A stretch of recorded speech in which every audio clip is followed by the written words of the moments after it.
Hello, what's up?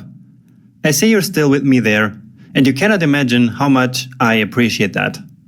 So here I have yet another section full packed with new stuff for you. And what we're going to build in this section is a beautifully styled form with a lot of complex CSS going on.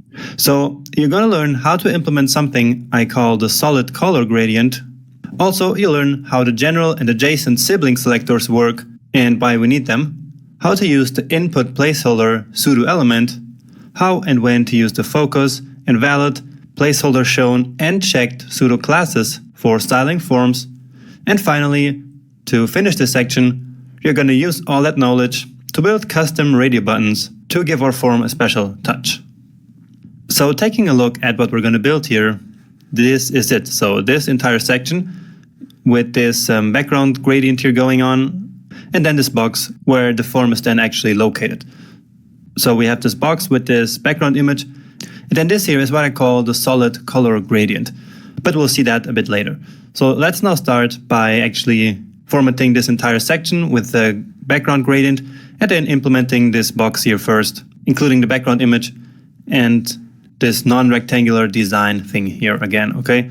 So this is again the same style as we had before, so such as these edges here, or these edges here on the cards, this edge here. So once again, we use that design element in here, okay? So let's get to work. So we start by adding a new section.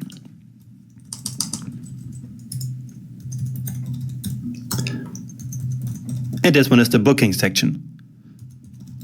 So let's simply call it section book.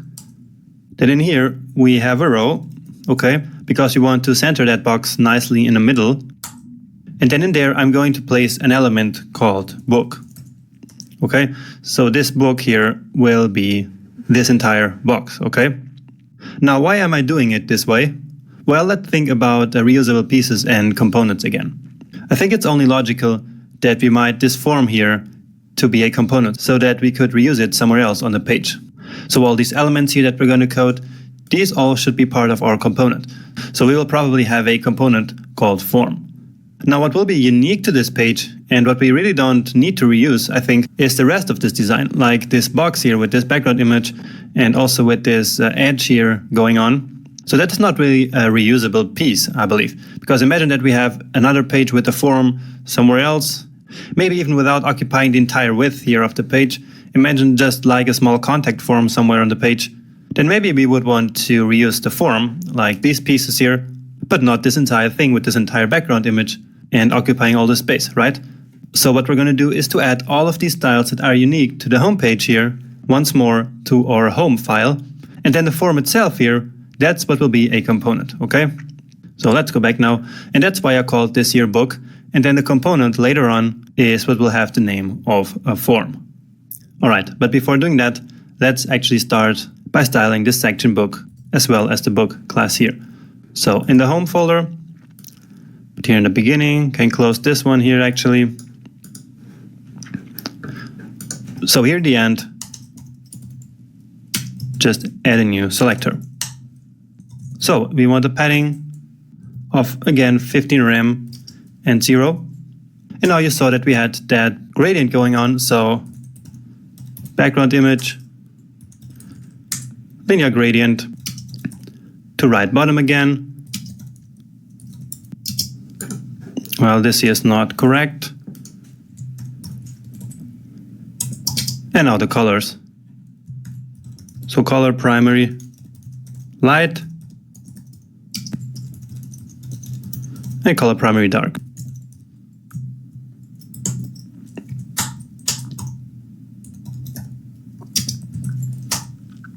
And now the book class, which is, remember, that box with the background image.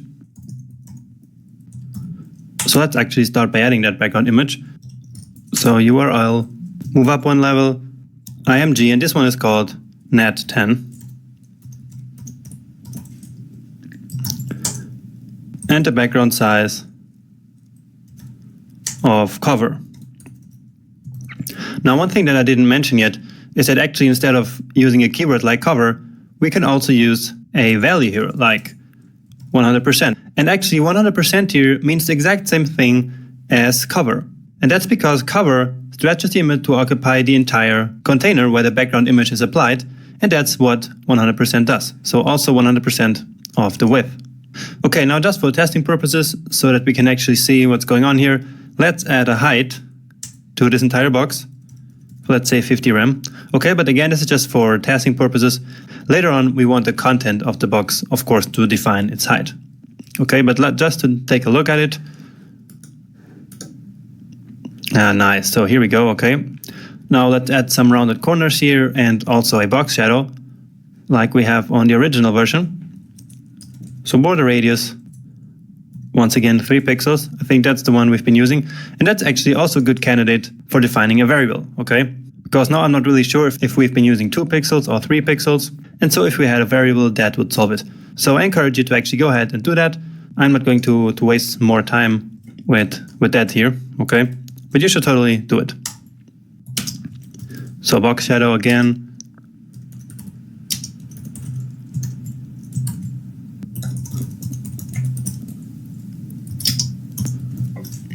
And a 0.15 this time. So a bit darker than usually because we have this colored background here. And well, actually it's not really showing up. Let's take a look at that. Okay, I'm missing here the unit. So that's why it wasn't working. All right, so now we have some subtle shadow here. We could actually increase it here to 0.2 or something. So the background is already dark, and so we have to make the shadow a bit darker as well, obviously. And now just to show you the 100% with the cover, let's decrease this and take a look at what's going on. And you see, so 99%, and then you see that the image starts repeating here on this side, okay? So imagine we put 50%, then the entire width would be divided into 2 here. And of course, since the aspect ratio stays the same, we also have some more blank space, and so the image starts multiplying down here as well. So if you put now 25, we would have a 4x4 grid, I believe. And yeah, so if that's the style you're going to, maybe, I don't know, you can do that. You know, something like 10%. Or of course, we could also go higher. So imagine like 150, right? All right, but of course, we stay with 100%. Now, taking a look at what we have here, what we're missing here is this design here, okay? Now, what we could do here is to add another element, and then on that element, we would use clip path again in order to make for this shape here, right? But we are going to do something different, and that's what I like to call the solid color gradient. And what is that? Well, in fact, this is just another background color that we have on top of the image. So this is actually a gradient. So it starts from this side here, it's white all the way here, and then here, all of a sudden, we change to a transparent color here. Okay? So again, this is in fact really a gradient. And let me show you how we do that. And so we're going to explore the gradient function here in a bit more detail, because with gradients can do a lot of stuff, and that's why I wanted to show you this technique here as well. So you see that we always have different ways of achieving the same things. And I'm doing that here in this course, in this project, so that I can show you as many things as possible, okay? So we want the gradient to be on top of the image, and so we simply add another background image here, separated by commas, where the image is the second one, right? So linear gradient, and let's start with 2 colors. So RGBA, so the first one is white, right? So color white, but it's slightly transparent. And that's why I use this RGBA here, of course. So let's start with using some other color, okay? And once again, I'm using orange red. So this color that I really like. And this is what it would like simply without doing anything else. Okay, so from white to red. So next we should specify the direction here, okay? So we're using the to right or to right bottom here all the time, okay? But something else we can do instead of doing that is to specify an angle. So if we say, for example, 90 degrees, then instead of going that direction it was going, it will be now rotated. And so 90 degree is basically going in the X direction. So the gradient is going from left to right. But we can change that and put, for example, 105 degrees. Okay, then it looks like this, which for now looks pretty much the same, but you'll see why we do it this way, okay? And now comes the most important part of this technique, because in here we can actually specify percentages. So we can specify at different points of the gradient which color there should be. So we can say that in the beginning, let's say at 0%, we want this color here to be. So the black should be at 0%, okay? Let me actually give different lines for these different arguments here, okay? So 105 degrees, then this color at 0%, and then the orange red at the end. So 0%, then we can say that at 50%, we want this orange red color, and so this is what it's going to look like.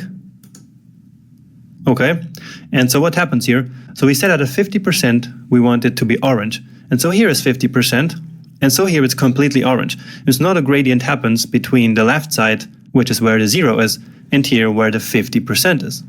Okay, and we can now go even further and say that at 50% we also want it to be white. So what's going to happen then? Well, that's it. That's what's going to happen. So we say at 0 we want white, we say at 50 we want white, and then at 50, which is right here the next step, we want orange. And then that is what happens. So let's experiment with some more values here. For example, we could say, where is it now? We could say here instead 50 like 40, okay? And then it would be white at 0, white at 40, and orange approximately here. And so then the gradient would happen between the 50 and the 40, okay? But if we put these two values at the same number, then what happens is that we have this solid line here. And so we have basically a gradient between two solid colors. And that's why I like to call this the solid color gradient. Now, in order to make it look like our original version, all we have to do is to replace this color here, orange-red, by another color which is transparent. So, transparent. That's also a valid CSS color, and it's simply the absence of any color, okay? And so we can use that to our advantage in this technique here, okay? So transparent, replace it here, transparent, and that's it. So with this simple trick, we just created this awesome effect here, and it was really simple, no clip path or anything like that. Now this isn't of course always possible to do. So for example, in here, where we had this, and here we have this wedge cutting out, well, in here we really had to use clip path.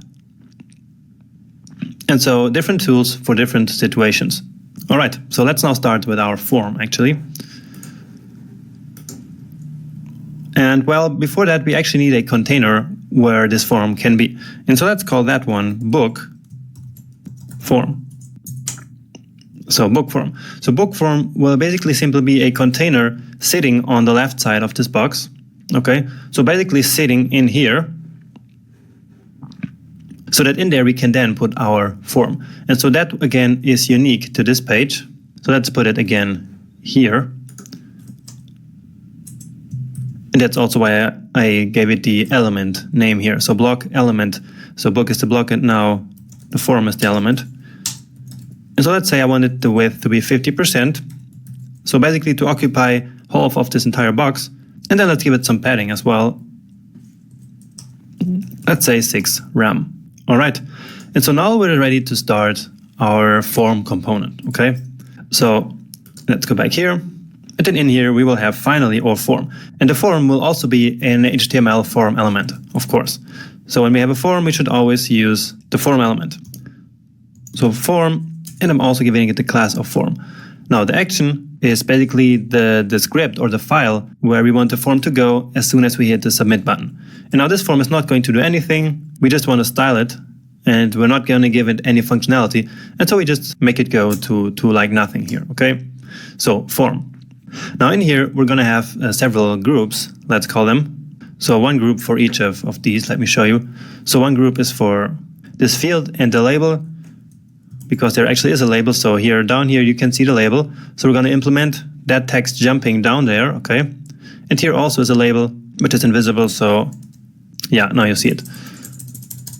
So each of these will be a different div element so that we can then give it some space between the next element. So form group, and actually this here is misspelled, so form. And then in each of these, we have an input and a label. And I'm sure you're already familiar with these HTML elements. So input with the class form input. And the type here that we want is text in this case. We also wanted to have a placeholder saying full name.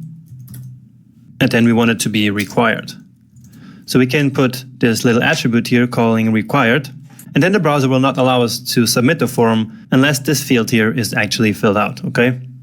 So that's what the required does. And now the label. So label, and I'm going to call it form label. So pretty straightforward here. Now, as for the for attribute here, I'm not sure if you know how it works. Well, all we have to do is to specify an ID in the input here, which we want to link to that label. So we add an ID here. And I'm simply going with name, okay? And so now when I put this ID in here, then the label and the input will be connected. So let me actually show you that. So here's the input. And well, actually, of course, I have to put something here. So full name is the text that we want to display. So let's see it. And so now if I click on this label, which is connected to this input, the input will be focused like this, okay? So again, I click and then this will be focused. And so they are now connected. Great, so one group and the next group will be for the email address. And so there's actually a type in HTML5, which is email. And then the browser will automatically figure out if we're writing in a valid email address or not, okay? So email address. Again, we want this to be required, and then name will be replaced with email, of course, in both places, email and email at the same time. Okay, and now just one thing that we're missing is that we actually have this h3 element here. Okay, so let's put that in there, and I will start copying it from the other section here. So where is it? Yep, so here, let's copy this one and put it here in our form. So right here. All right, so start booking now.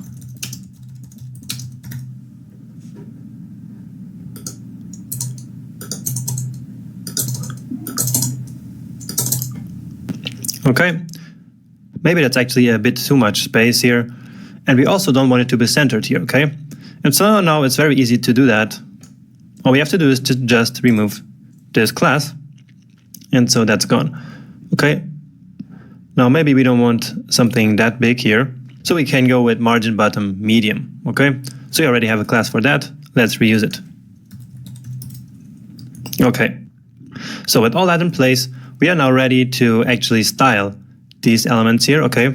And so let's do that in the next lecture. Let's continue styling our form in this lecture.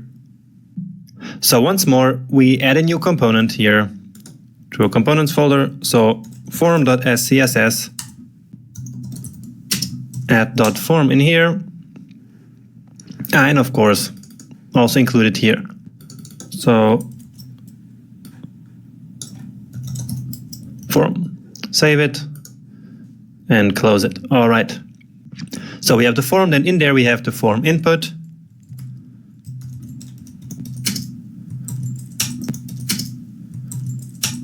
And of course the form label, at least for now.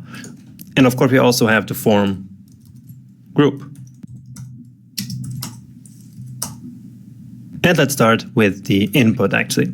Okay, so font size of 1.5, RAM. Let's give it a nice padding of 1.5 in the top and bottom, and then 2 on left and right. And usually we always do it like this, like in buttons and form elements. We give it a bit more on the sides because that makes element look better actually. If we just give it 1.5, it looks a bit strange. It looks like it's smaller on the sides than it actually is. So always a bit more on the sides, okay? Now a nice border radius as well. Let's do it only 2 pixels this time because the element itself is a lot smaller. And then we want it to have a background color where we can look through a bit. So we use RGBA again. white, and let's say 50% opacity. Also, you want to get rid of the border, so border none. All right, let's take a look at that before we do anything else. Okay, now the first thing that you notice is probably the font family. It's not the same as you have in the rest of our web page. So the font family is not Lato. And that's the default thing that the browsers do actually. So by default, they don't give it the font family that we have for our web page. So let's set it. And well, we could do font family and now set it to Lato, but we can do something better with something that we learned in one of the theoretical lectures, and we can say the font family directly to inherit. And that's it. And so now it will automatically inherit the font family as well. So you know that usually all elements, they automatically inherit the font family, but not the input elements. And so we set it manual here, and then you see it will work now. So slight difference, but it's clearly visible, okay? Now let's just give some space here between these form groups, okay? So we want a margin bottom, but we don't want it on the last one. So we use our old trick where we style everything except the last child. So margin bottom, let's say 2 rem, and that will improve things a bit. Okay, what you also saw here was that when we selected the element, then you saw this blue border here going on, right? And that's also something that we don't want to see. Now this blue border appears on the input elements when it's focused, okay? So this is the focus state. And in CSS, we can actually style it using the focus pseudo-element. Okay, so let's do that. So instead of like active or hover or something like that, it's simply called focus. And that blue line that we see is called the outline. So we used outline before, like in the first section in the beginning where we have these 3 images, and then when we hover, we have this green border around them. That's also an outline, okay? But this one is an outline which the browser gives us by default. And we don't want that, so we set it to none. Now this focus is actually very important for people who use a web page without a mouse, but only with a keyboard. And so when they move around with a keyboard on a web page, they need to know which form elements are actually focused. And so for accessibility reasons, we should never just do input focus and then set the outline to none and call it a day, okay? So we should always make the form elements that are focused visible, all right? So let's do that, and we will do it by giving it a box shadow, okay? And also give it a border at the bottom. So box shadow, 0, 1 rem in the Y direction, 2 rem of blur, and then color black with 0.1. And then, as I said, a border at the bottom of 3 pixels. Then we say it should be solid, and then we say we want it to be our primary color. So the border is just a shorthand property for the border width, the border style, and the border color. But it's easier to just specify them all at once here. So let's take a look at that now. And all right, so now we have this nice shadow and the green line as well. Now what you see here is that when you click this, you will see that this one here moves down a bit. Okay, and that's because of the 3 pixels that are created here for the border here that's being added. Okay, and so what we should do is to actually add that border here in the initial state as well. Okay, but we set it to transparent. All right, and so it will be invisible in the normal state, and then as soon as we click it, as it's focused, it becomes green. Now another thing that I also want to do is to give it a width, so 100%, and we should, since we're at it, also display it as a block, okay? So that's better, so that it has its own line here. All right, well, maybe it's a bit too much here with the 100%, so let's just put it back to 90. But you see that now this effect that we had going on here, where this one then jumped up and down, is now gone, okay? So let's do that. And another thing that we can do is to actually style the placeholder here, okay? So that's also nice. You see it in here, it's this really light gray here. And so with that, we show that it's actually only a placeholder. And as soon as we start typing, you see that it becomes darker, okay? So let's do that. So 90% here. Let us use a brand new pseudo element, and that one is called WebKit input placeholder. Okay, so webkit input placeholder. And this right now will only work on Safari and Chrome, okay? But hopefully it will get implemented in the other browsers as well. So remember that pseudo-elements, they are with these 2 colons, and they represent things that are actually on the web page. And so a placeholder is, of course, a pseudo-element and not just a pseudo-class, which stands more for states, yeah, like focus, right? So let us style the color for this one here. And so I guess we now need a new variable because this is a new color that we don't have yet. So this is another dark gray, color dark, the gray or gray dark, and I'm going to call this one number 2. And so this one should really be number 1, but I don't want to change it now because then I have to go to the place where I used this here and change the variable name. So we should have actually thought about this right from the beginning, but well, that wasn't the case. So now we can't use that, okay? All right, and so let's use that color actually. Here it is. So we don't need the home anymore. I will actually call this variable name here. All right. Now, another thing that I wanted to show you. Let's first check this one here. Well, this didn't really change. Well, let's check it out again. And yeah, of course, I see why it doesn't work.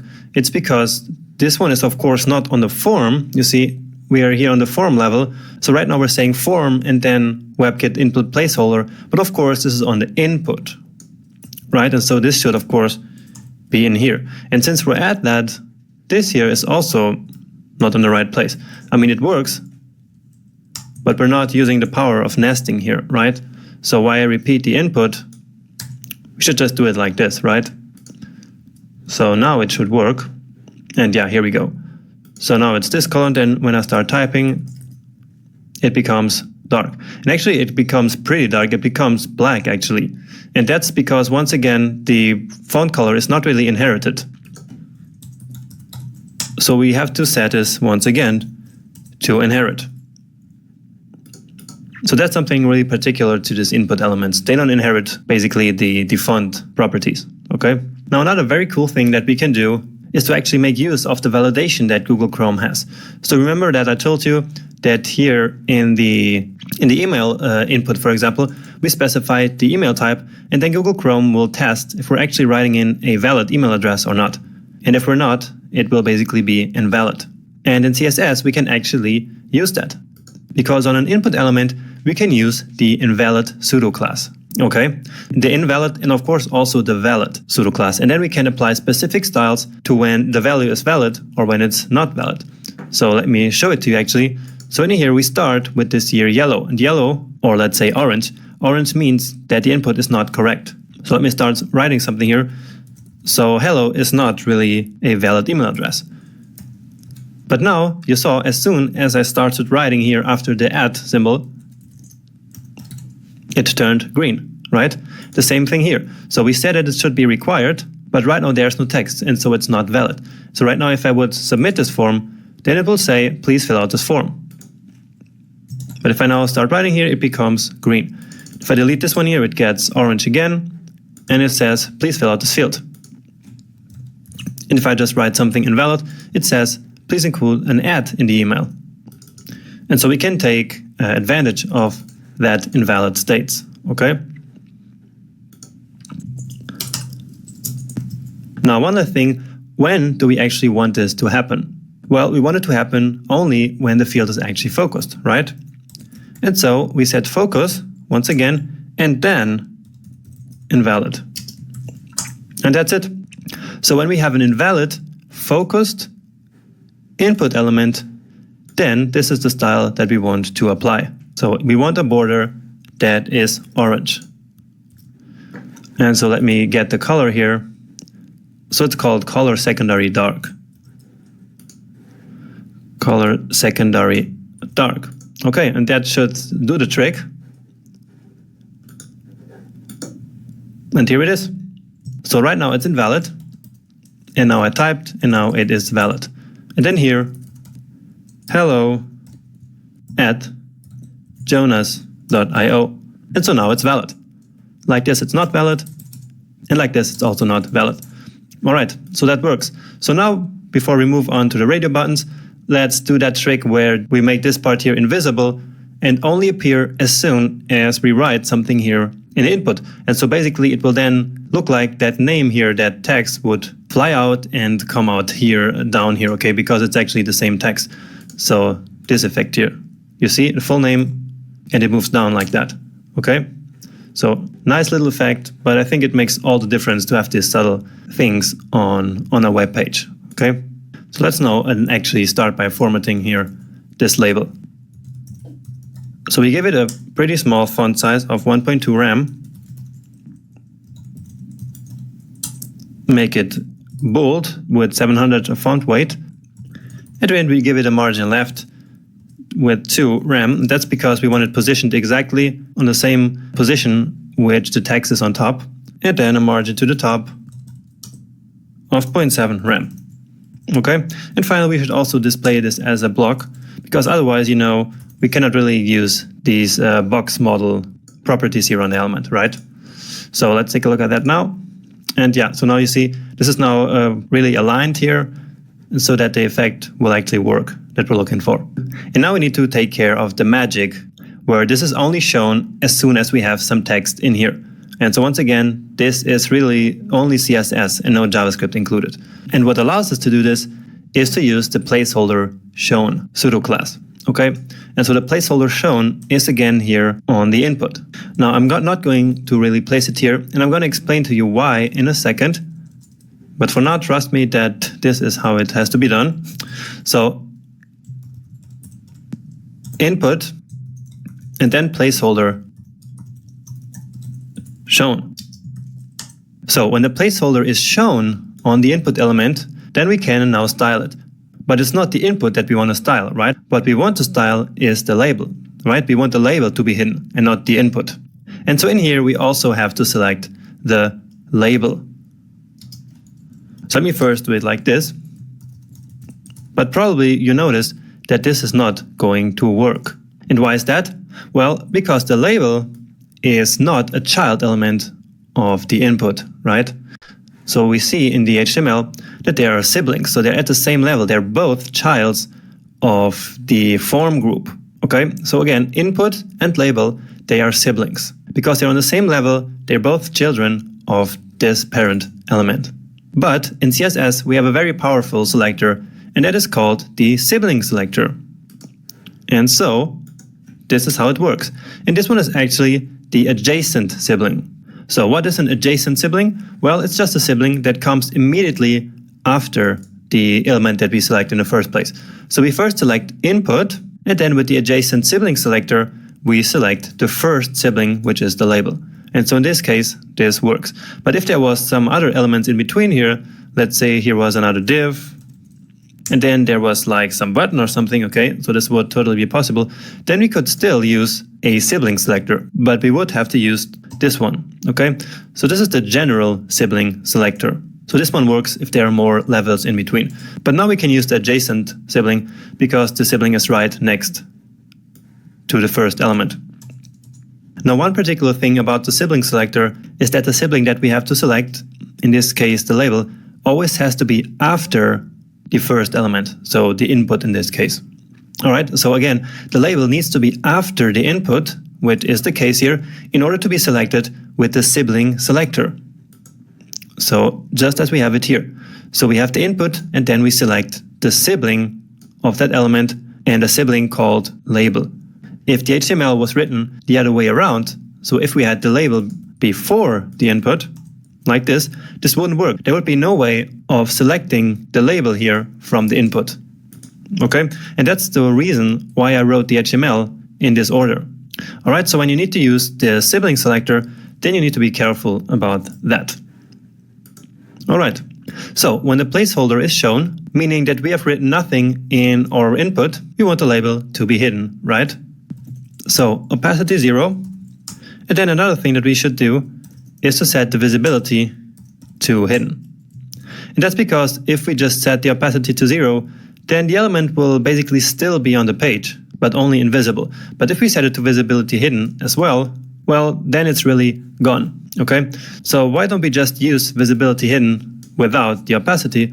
Well, because we cannot animate the visibility, okay? And so we use the opacity because we actually want to animate this effect, right? And actually, let me show it to you. So, setting the transition here to all in 0.3 seconds, and then you will already start seeing the effect. So reload, and so now it's gone, okay?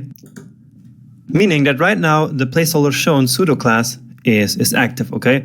And so right now this selector here is working. So the placeholder is shown. But as soon as we start writing, the placeholder is gone, and then these styles here will be gone as well.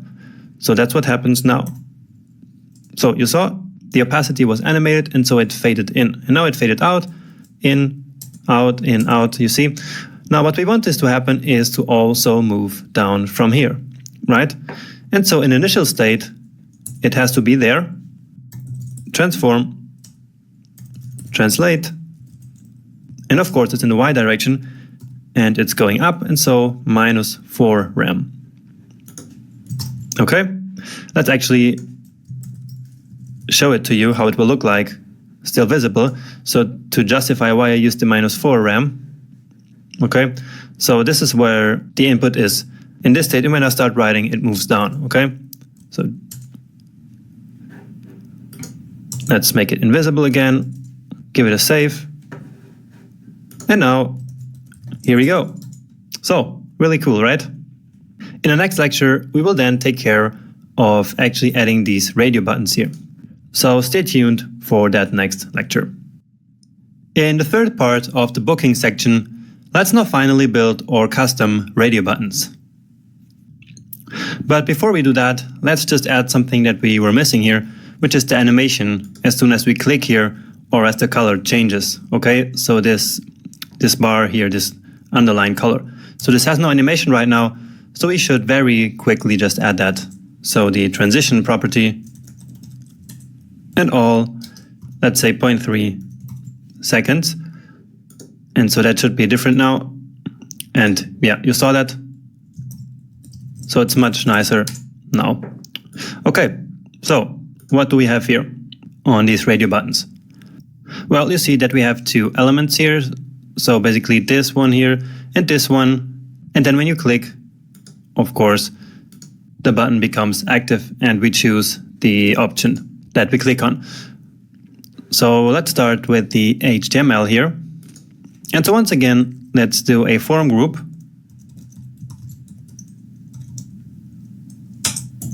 And I forgot to put the dot. Now for each of them, we actually want a container here. So let's say form radio group. Okay, and then in here, such as before, we will have an input and a label. So input, I'm going to call this one form radio input this time, okay? So before it was called form input, now it's form radio input. And the type is a radio button. And then we need an ID to connect it to the label. We're going to put there next. And so the first one is for small tours. So I'm going to call it just small, okay? And now the label. And so following the same logic, form radio label. And then 4 is the ID of the input we specified, and so it's small, of course. And then here, small tour group. And now let's just go ahead and copy this one. It's large now, and again, down here and here, large tour group. And so we're good to go to check this out. And so here we go. And so now if we click this text, then the radio button here gets selected.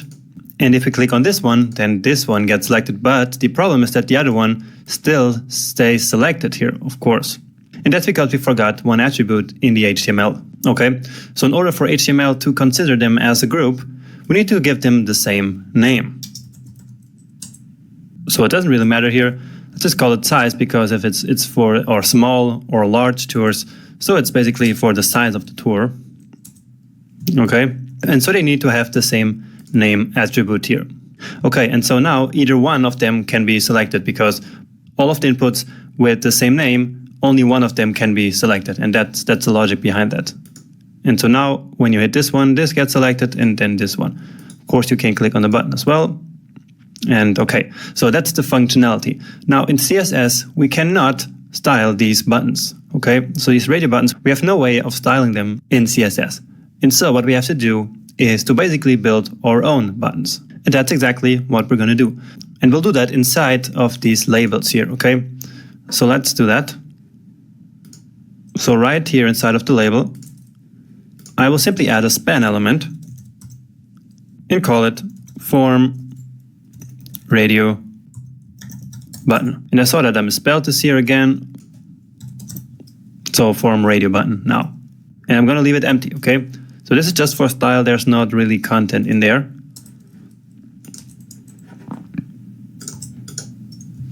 And okay, so this is what the button will be, all right? And we'll then hide simply this input element here, okay? So this new element here will become our button, and we will hide this input. And that is the trick. Now, since we connected the label with the input, then even if this is hidden, it will still become selected, okay? And that's the trick here. So when we click on this text here on this label, what gets selected is the input, but with our HTML, we will make it look as if this button here will become selected, while the original button is hidden, okay? And so that's the logic behind what we're going to do here, and so let's implement that. So first of all, let's style these ones here, so the radio groups, to make them side by side. So form radio group, give them a width of 50%, and then put them side by side. We could use floats now, but what I'm going to do here is to simply set their display property to inline blocks, and then therefore they will not create the line breaks and will be displayed side by side, hopefully. All right, now about the label. So radio label, let's give it a font size of 1.6, and that's actually our standard font size, if you remember. So this one here, default font size, and a cursor of pointer. So basically what this will do is to make it look like a link or something. So with this hand, so this one, this is what I mean, okay? So this hand here is showing up. Now they're not really side by side. Let me check out what's going on here. So they are actually 50%, but for some reason they're not really showing up. Let me try to decrease that. All right, so let's just put it to 49. It's really the same. Okay, it doesn't really matter. So let's just make it 49%. So I prefer this to using floats instead. All right, so we have the radio group, the radio label. Now we have the radio button here itself, okay? So this one here, as I was saying, we're going to hide it, but let's leave that for later, okay? We'll just do that in the end. For now, let's style this radio button here.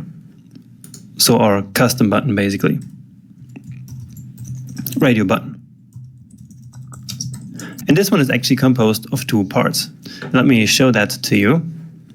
So we have this green thing here outside, this circle here, and then the inside, which is this green dot, it's a different element. And that way we can either have the empty radio button like this one here, or the selected button, where we then simply display this green part here in the middle, so this dot. So it's the radio button, and then inside, for the dot, we're going to create another element. But instead of doing it in the HTML, we're going to make a pseudo element. Okay? So we're going to use the after pseudo element. So first off, let's give it a height and a width. So to the button. And since we want it to be a circle, it will have the same height and the same width. So both 30 pixels. Then we give it that border, that green border. So 5 pixel solid in our primary color. And then we give it a border radius of 50% in order to make it completely round. And let's take a look at that. Well, it isn't quite working yet, okay? And that is because we should make it a block element. Okay, so once again, these properties, they only work if we give it a block or an inline block element here, okay? But for now, the block should work. All right, but now what's happening is that they actually occupy this line on themselves. So yeah, inline block is probably a better option. So inline block. But still, it's now a bit difficult to actually position this element inside of the radio label element. So let's use absolute positioning in order to put it exactly where we want it to be, okay? So position absolute. And remember, in order for that to work, we have to make the parent relative. So that is radio label. So position relative. And now we should here be able to position it. So at the left, we want it to be 0. And then from the top, I'm not really sure. Let's start with 0 as well. And then we can adjust as we go. Well, that looks a bit weird. So let's inspect that. And so the problem is now that they overlap each other because, of course, the text starts at the beginning of the element, and so does the new button here. And so let's just give it some padding on the left side, and that will put the text where we want it to be. So radio label, and we're going to do 5 rem here, okay? And maybe on the top we should give it something negative, so to move it up a bit, because I thought it was not really well aligned. And well, that wasn't quite what I wanted. So let's check out what's going on here again. And yeah, okay, no. The padding, I put the padding at the entire element and not just on the left side. So big mistake here. And now it will work. Okay, now that was maybe a bit too much, but we can decrease that. Now let's take care of that inner side that we have to put here. And so we specified this after pseudo-element in order to do that. Okay, just increasing the padding here, and maybe this one here was actually well at 0. We can change that later once again. So the inner element now, how do we want to do this? Again, it's a circle, right? So let's specify its height and its width, starting with 1 rem, but we can adjust it on the go if it's not perfect. So with 1 rem. And remember that each time that we use a pseudo-element, we have to actually specify its content property. And as always, I set it to empty. And also the display property. And I set it to block here. And as I was saying, we want it to be a circle. So border radius 50%. Now we want it to be positioned exactly in the center of the outer circle, right? And so we're going to use our old trick for that with absolute positioning. So position absolute. And for that, we need to set the position on the parent, but it's actually already set. And it doesn't really have to be relative, okay? It can be absolute as well. It just has to be specified. And so now top 50%, left 50% as well. And then the old transform trick where we translate everything minus 50%. Okay, one thing that we forgot, of course, is the background color. That should be color primary as well. And so, yeah, let's take a look now at that. And so, yeah, here we go. It's a bit too small, I think. And so let's increase that. Maybe 1.3. Okay. And yeah, that looks much better. And now we're almost there, okay? So now we have to hide these little dots here so that they're empty in the beginning, just like these, right? So they have to be empty. And remember, we're going to hide them at these ones here in the end. But for now, let's keep them there. So they have to be empty, so we simply have to make these circles here invisible. And we can then move up this entire thing here a bit to the top, actually. So opacity should be 0. And here we need this one after all. Okay, so minus, maybe it should be -2 or something like that. Or maybe even more. Let's check out how much we need actually. -3, -4. Yeah, -4 looks good to me. So -4. All right, and now it's time that we have to make our magic happen. So what is that magic? Well, the magic is that each time we hit this element here, so like this or like this, we have to make the circle here, the green one, appear in the center, right? So basically put the opacity of the after pseudo-element to 1. So how do we do that? Well, what we can do is to use another pseudo class, which is called checked. And that pseudo class is available on all the radio buttons, which are, as you can see here, checked. So right now, this radio button here, it has the checked pseudo class. And so we can use that to our advantage. Okay, so let's do exactly that. So, radio input, checked. So right now we have all the radio input elements selected, which are checked. All right. Now what we want to manipulate is not the radio input, but instead the radio button here, right? So how do we do that? Well, right now this one is selected, but we want to select this one here. Now the thing is that this span element is not a direct child of this one here, of the radio input, right? And so what do we do? Well, once again, we use the sibling selector to first select the label, and then from there we can select this child. So this radio button here, right? So let's do that.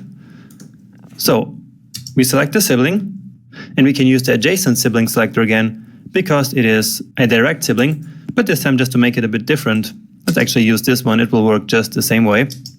And so now we select the radio label. So that is the sibling, and then we want the child element of this one, and that is the radio button.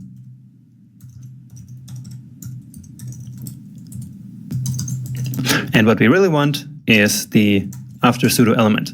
So this one here, right? So that is a huge selector, and I know that it's quite a complicated one, right? But it's all actually pretty logical. You just have to wrap your head around the logic that's going on here, okay? So let me try to explain it one more time. So as soon as we hit the label element, the radio input becomes checked. So we have this checked pseudo class available to us. And what we do then is to simply select the sibling of that one and then the child, because that's the one that we want to change each time that the radio input is selected. Okay? And what do we want to do? We want to give it an opacity of 1. So it was 0 and now it will be 1. Let's just add the transition here, of course. Transition. And the only one that we're really going to manipulate is opacity, and so let's actually write it out here in 0.2 seconds. Okay, so let's now check it out. And so here we go. You saw that? It actually selected the correct element. All right, and so basically now this button replaces this one. It has the exact same functionality. Okay, and this is how you style radio buttons. The same thing actually works for checkboxes. Okay, so it's the same logic. We also have the checked pseudo class available to us, and we can then go on and do the exact same manipulation. And so the last step is to actually hide the radio input element, right?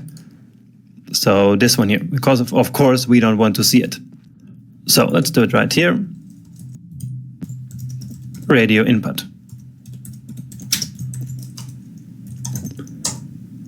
Just plain on. That's it. That's how it works. All right. And now there's just one last thing, which is to actually add this button. But that should be pretty easy, right? Because we already have the button. Now the difference here is that we cannot use an A, so an anchor element in here. But let's see that in a second.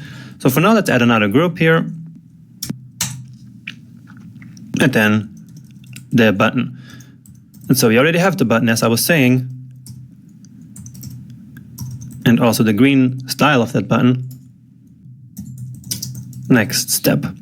Okay, so as I was saying, in a form, we really need a real button element, not just an anchor link, because this button here will allow us to submit the form. Okay, so the form understands that if there's a button, then when we click that button, that should be the submit button. Okay, and we can actually also go ahead and use our right arrow here, like there is in the original version. And so let's check that out. And well, that doesn't really look like the one that we specified, right? And that's because this one is a button element. And so we have to actually go ahead and make some changes to our original button, but nothing really too difficult. So the first thing is that buttons, they by default come with a border. And so we should change that. So let me just add a comment here.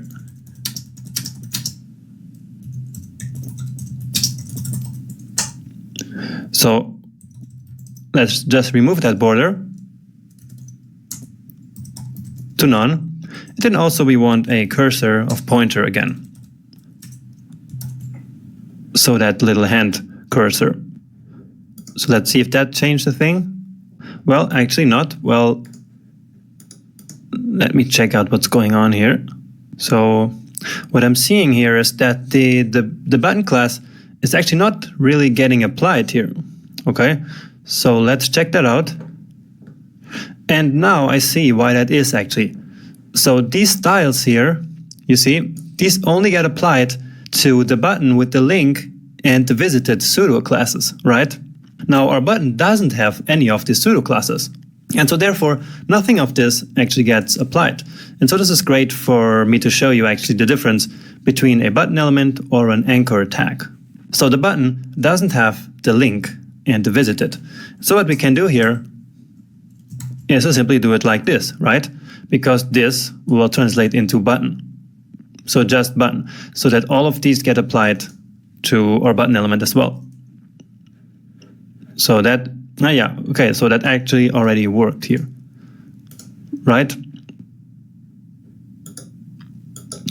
Oh, and you see this blue border here around it, that is the focus, okay? So the same focus as this one. Now, once before, as I told you in the beginning, we should not really remove simply the focus here, okay? We could go ahead and say focus outline none, but for accessibility reasons, we should not do that, okay? So let's just do something else and say that the focus should look the exact same way as the hover does, okay?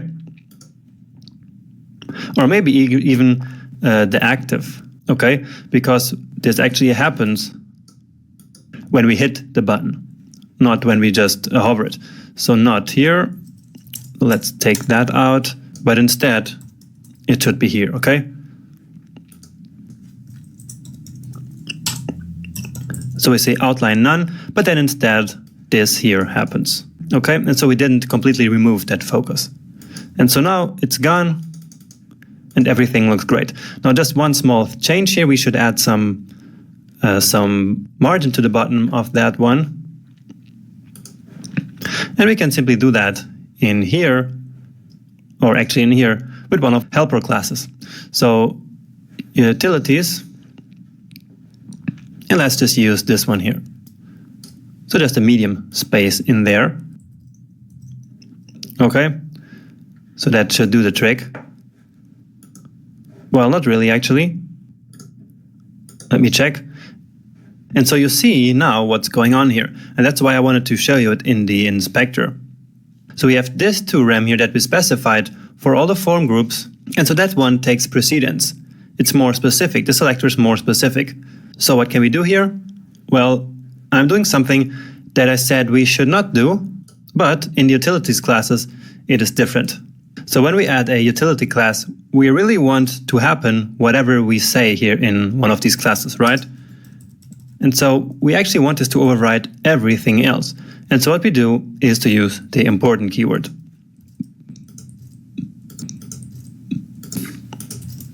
So this is a normal practice to do it like this in the utility classes, okay?